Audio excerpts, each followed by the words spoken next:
Fala galera, tudo bem com vocês? Graça e paz. Meu nome é Anthony Lins.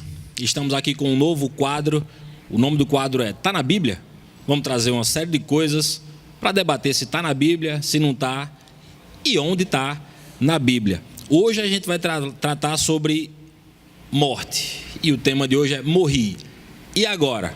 Você vai ver o que vai acontecer depois que você morrer ou não. Rafa, chama a vinheta.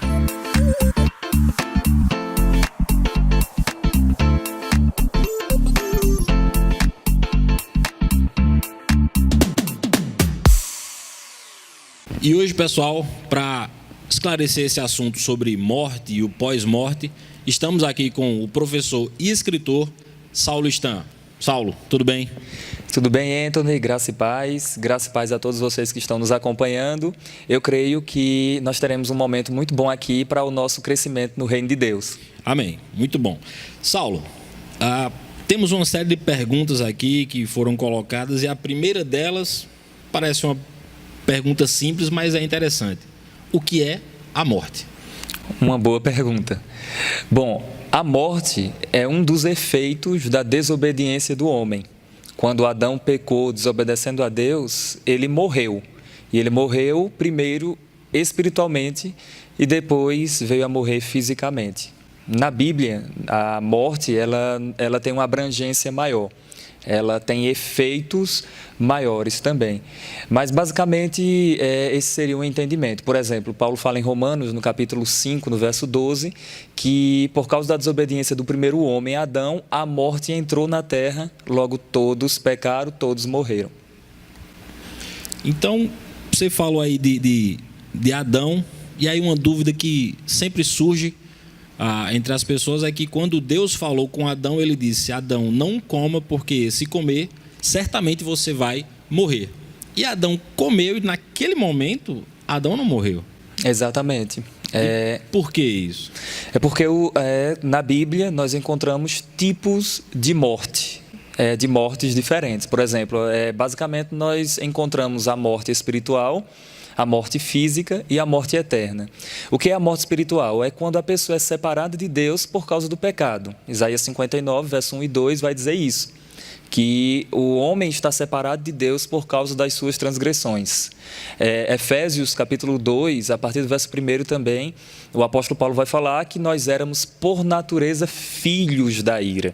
Então, isso seria a morte espiritual, é estar separado de Deus. Foi a primeira morte que Adão experimentou.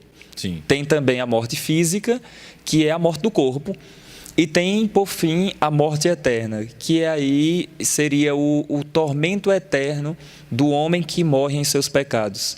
Ele estaria totalmente distante, separado de Deus eternamente. Então, já pegando esse gancho aí, pegando uma pergunta que tem aqui, por que é que a Bíblia fala na segunda morte? O que é a segunda morte? Ela recebe esse título de segunda morte na Bíblia. Apocalipse vai falar sobre isso. Por exemplo, Apocalipse capítulo 20, verso 5 em diante, vai dizer: bem-aventurado e santo é aqueles que fazem parte da primeira ressurreição, pois a segunda morte não tem autoridade sobre eles, antes pelo contrário, serão sacerdotes de Deus e de Cristo e reinarão com o Senhor os 1000 anos. Quando a gente observa Apocalipse do capítulo 20, mais à frente um pouco, quando fala sobre o juízo final, a partir do verso 11, lá vai dizer que os homens foram lançados no lago de fogo e enxofre. Aí o texto diz: esta é a segunda morte, o lago de fogo e enxofre. Então, a segunda morte está fazendo um contraste com a primeira morte, que nessa sequência que a gente está falando, ela envolve tanto a morte espiritual como a morte física, porque na verdade é tudo efeito. Vou dar um exemplo aqui. Tá. A pessoa desobedece a Deus, ele morre primeiro espiritualmente. Essa morte espiritual ela não tem nenhum efeito visível de início, assim como aconteceu com Adão. Por isso que a gente não consegue enxergar rapidamente ele morrendo naquele momento. Pelo contrário, ele continuou e viveu aí muito tempo, 930 anos. Mas depois ele veio a morrer fisicamente. Então, por isso que a gente tem esse contraste de primeira e segunda morte, mas não que não tenha uma terceira. Ok. E aí, falando sobre a morte especificamente para o cristão. Quando o cristão morre, para onde é que ele vai? Bom, para responder essa pergunta, a gente precisa ter em mente que o homem, o ser humano, é um ser em 3 dimensões: espírito, alma e corpo. Ou seja, por exemplo, Hebreus no capítulo 4, verso 12, a palavra do Senhor diz que a palavra do Senhor ela é mais cortante, mais penetrante do que uma espada afiada de 2 gumes, que penetra a ponto de separar alma e espírito, juntas e medulas. Então, alma e espírito já faz uma separação, juntas e medulas está associado ao corpo. 1 Tessalonicenses, no capítulo 5 também, a partir do verso 23, a palavra do Senhor diz que o mesmo Deus da paz santifique todo o vosso espírito, alma e corpo. Então, sendo assim, o corpo vai para a sepultura, o espírito e a alma, se a pessoa pertence ao Senhor, segundo a palavra do Senhor, já vai estar com o Senhor. Um exemplo disso e se encontra em Filipenses capítulo 1, do verso 21 ao 23, em que o apóstolo Paulo diz assim: eu tenho plena certeza que se eu deixar o corpo, eu vou partir para habitar com o Senhor, o que é incomparavelmente melhor. Veja, ele não disse eu vou ficar dormindo, ele não disse eu vou ficar na sepultura, ele disse se eu deixar o corpo, eu vou estar com o Senhor. Um outro texto que fundamenta isso é 2 Coríntios 5, verso 8, em que Paulo diz assim, que tinha bastante desejo de deixar o corpo para habitar com o Senhor. Tem uma pergunta aqui falando sobre dormir. E você citou isso aí, que em vários pontos na Bíblia fala sobre dormir, e o dormir a que ele se refere, no contexto ali, não dá a entender que seja ir para a cama e tirar um cochilo, né? Parece que o dormir que está lá é outra coisa. O que é que significa dormir na Bíblia, quando aparece nesse contexto assim, né, diferenciado? Uma excelente pergunta. A gente lê a Bíblia e a gente encontra textos em que a palavra do Senhor diz assim, pois todos que dormem na sepultura. Mas também tem textos que falam assim, Jesus falou, Lázaro não morreu, ele dorme. Mas tem também, por exemplo, lá em Tessalonicenses, 1 Tessalonicenses capítulo 4, verso 13, a Bíblia fala que o Senhor vai trazer em sua companhia aqueles que dormem. Então, vamos lá, quem está dormindo está na sepultura ou está na companhia do Senhor? Como entender isso? Basicamente, na Bíblia, a palavra dormir, ela aparece de diferentes maneiras. Pode ser uma menção ao sono natural, então a pessoa está dormindo, o repouso do sono. Então, dormir muitas vezes é uma menção ao sono natural. Dormir também é um eufemismo, uma maneira branda para falar da morte do corpo. Então, Jesus, quando fala sobre Lázaro, está em João capítulo 11, ele diz assim, Lázaro morreu. Aí depois ele diz assim, Lázaro dorme. Então, morrer e dormir são sinônimos. E existe um terceiro entendimento do dormir que está associado a pessoas que não estão vigilantes. Sim. Então, por exemplo, a Bíblia fala, né, que nós não durmamos como os demais. Está em 1 Tessalonicenses, no capítulo 5. Porque as pessoas aí fora, elas não estão vigiando, elas não estão atentas, elas estão desapercebidas. Segundo a Bíblia, isso é o mesmo que dormir. Então, na Bíblia aparece de diferentes formas, diferentes maneiras. Aquelas 10 virgens lá que dormiram. Isso, que adormeceram, apesar de, no contexto ali, elas terem adormecido literalmente, mas pode estar associado também a não estar apercebido, ou seja, uma pessoa que está desatenta. Mas se tratando dessa questão de morte, dormir é o mesmo que morrer. Quando a Bíblia fala está dormindo, é porque morreu. Lembra do caso da filha de Jairo? Filha de Jairo, sim. Jesus fala assim, ela não está morta, ela dorme, mas tinha morrido. Porque dentro do contexto bíblico, do contexto judaico, do contexto cristão, a morte ela é simbolizada como um sono. Mas não quer dizer com isso que a pessoa não esteja consciente, que é uma outra área que seria bom a gente tratar. Exatamente, tem essa questão aqui, mas antes da gente falar sobre ela, eu queria fazer uma outra pergunta. Perguntamos sobre o que acontece com o cristão depois que ele morre, mas o que acontece com o ímpio depois que ele morre? Eu tenho certeza que não tem só cristão assistindo, tenho certeza que tem pessoas que ainda não foram salvas no Senhor, que estão nos assistindo. Seria interessante dizermos também, à luz da Bíblia, para onde o ímpio vai, o que acontece com o ímpio depois que ele morre. Ok, queridos, vocês que estão nos acompanhando, a salvação e a garantia da vida eterna pertence ao Senhor Jesus. Está em Cristo. A palavra do Senhor diz que não há salvação em nenhuma outra pessoa. Então, se nós quisermos ter certeza da salvação, precisamos confiar em Cristo, acreditar nele. Mas se uma pessoa morrer em seus pecados, morrer sem reconhecer Jesus como Senhor e Salvador da sua vida, segundo as Escrituras, o que acontece? O corpo é sepultado e o espírito e a alma da pessoa vai para um lugar, um ambiente chamado Hades, que é um mundo dos mortos, onde essa pessoa ficará sofrendo tormento numa condição espiritual já. Por exemplo... Foi para onde Rico e Lázaro foram? Isso, naquele texto de Lucas, no capítulo 16, o verso 19, vai falar sobre sobre Lázaro e o rico. E o que é interessante é que diz que Lázaro morreu e foi levado pelos anjos para o seio de Abraão. E o rico morreu e foi sepultado. Só que o texto continua dizendo, no Hades, que é traduzido muitas vezes como inferno, mas também pode ser região dos mortos, o texto diz que, estando em tormentos, ele levantou a cabeça e viu ao longe Lázaro e Abraão, viu Lázaro no seio de Abraão. Então, veja, o corpo estava sepultado, mas uma outra parte dele estava consciente em um outro ambiente, sofrendo tormentos. Um outro texto que prova isso é 2 de Pedro 2, verso 9. Esse texto eu até deixei reservado aqui, eu gostaria de fazer a leitura com vocês.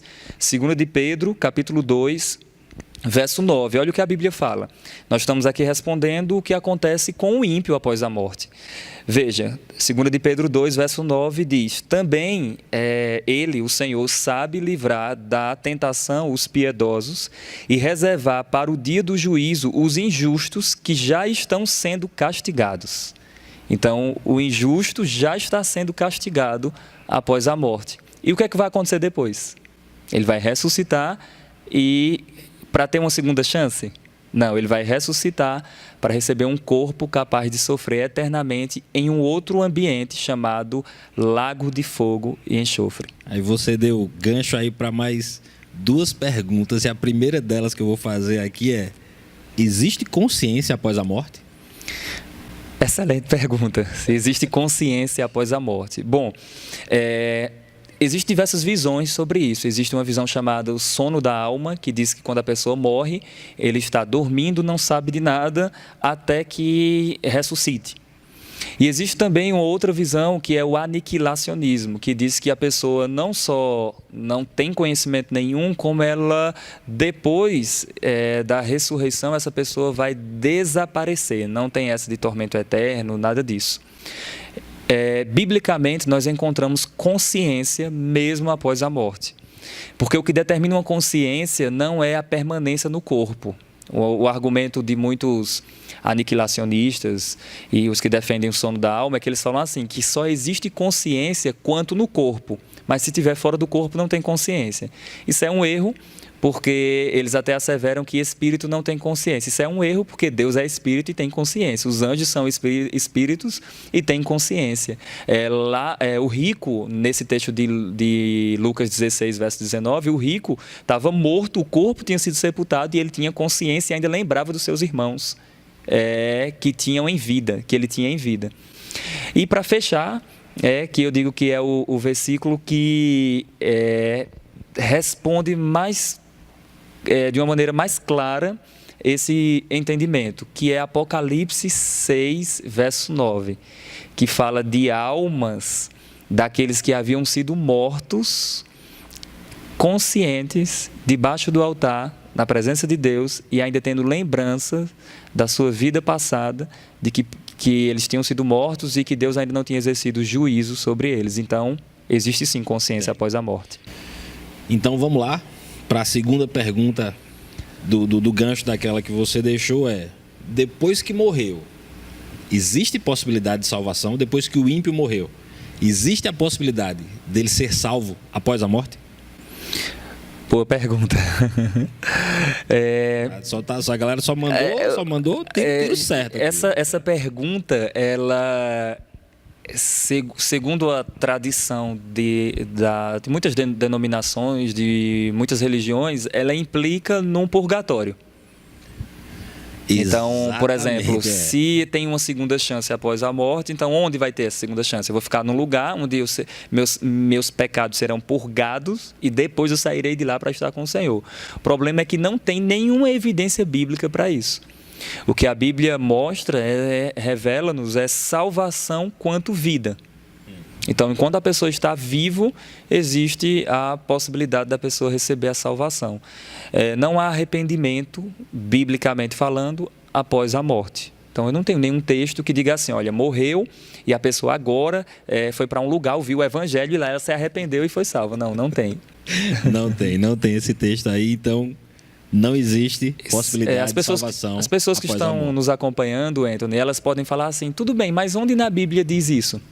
Bom, o texto que nós citamos aqui, de Lucas 16, verso 19, mostra claramente que um dos pedidos, uma das perguntas que o rico faz para Abraão Sim. manda Lázaro e proclamar para os meus irmãos, para que eles não venham para cá, para esse lugar de tormento. Veja, a maneira de não ir para o lugar de tormento era enquanto vida.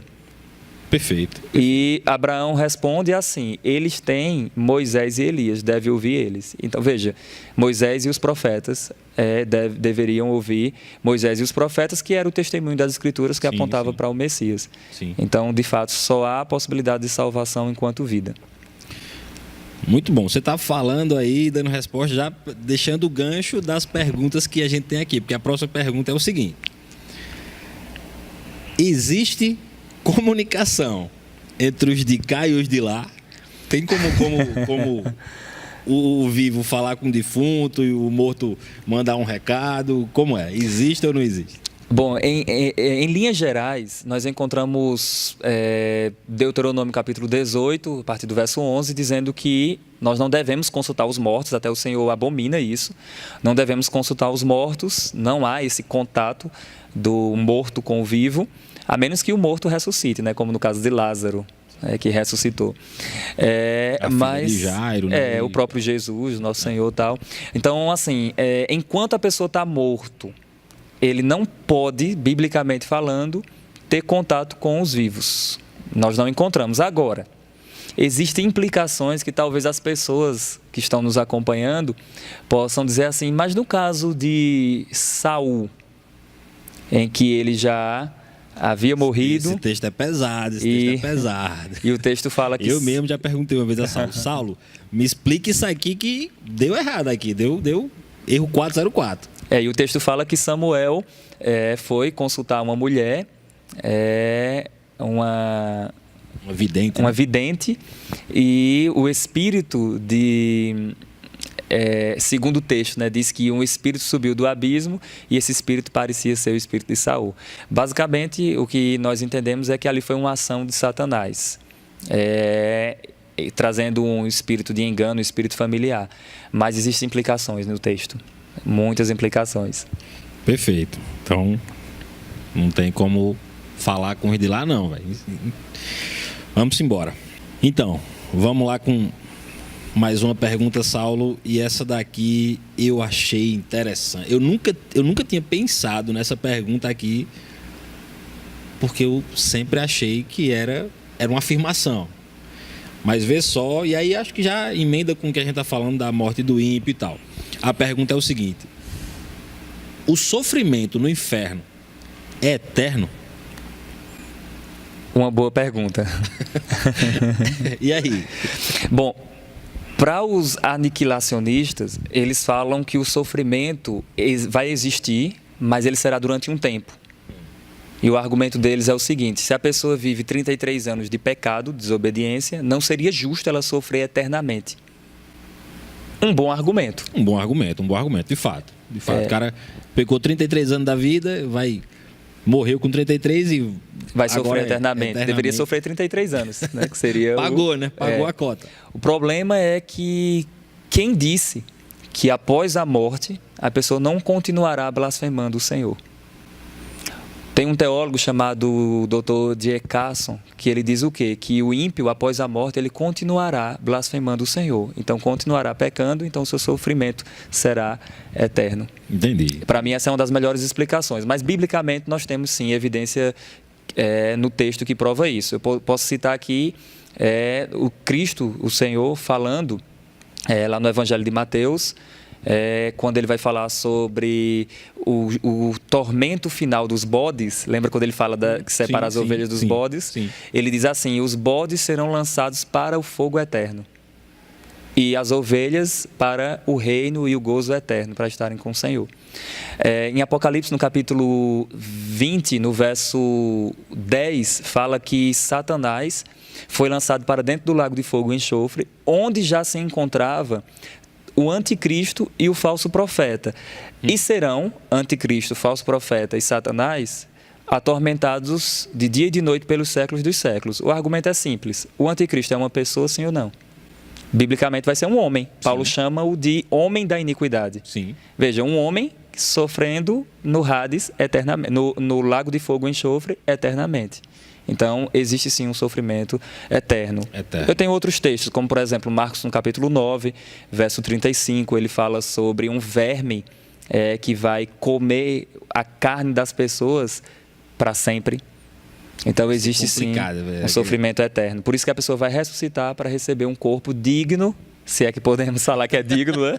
Ou de um corpo capaz de sofrer eternamente. Nossa. É complicado. E aí, acho que para fechar aqui, uma última pergunta, e acho que tirando um pouco o foco da morte, mas aí foi algo que você citou, é que Satanás vai para o inferno também ser atormentado. E muita gente pensa que Satanás é o governador do inferno, mas não é bem por aí. Sim ou não? É verdade. Na verdade, não tem nenhum texto na Bíblia, queridos, que diga que Satanás e os seus anjos estão no inferno. Não tem um texto. Pelo contrário, Efésios capítulo 6 fala que eles estão agindo aqui nas regiões celestiais. Exato. Estão agindo por aqui.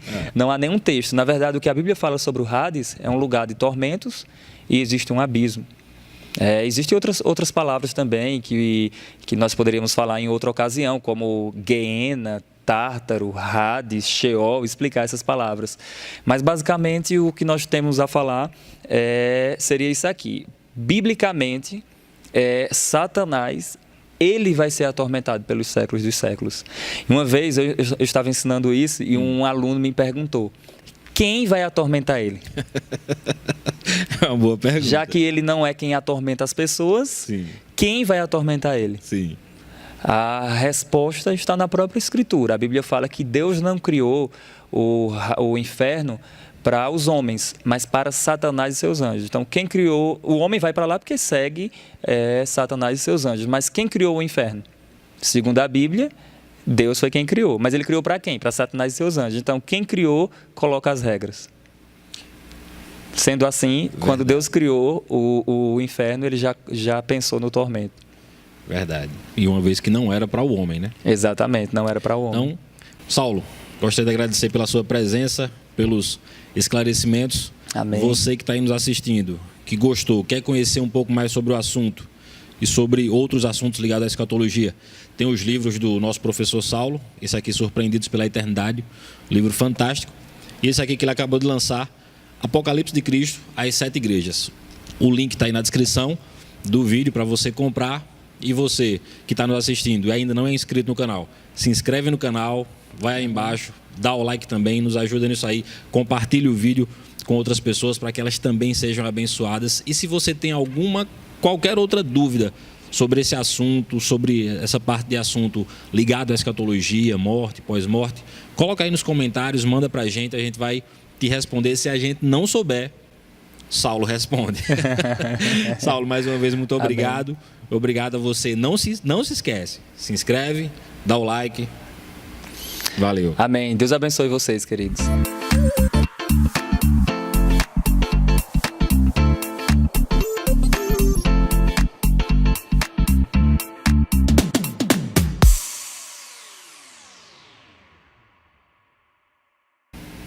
E eu esqueci, mas peraí, Rafa vai fazer essa edição aí que... Aí eu vou. Segunda morte, mas não que não tenha uma terceira. Uma terceira morte.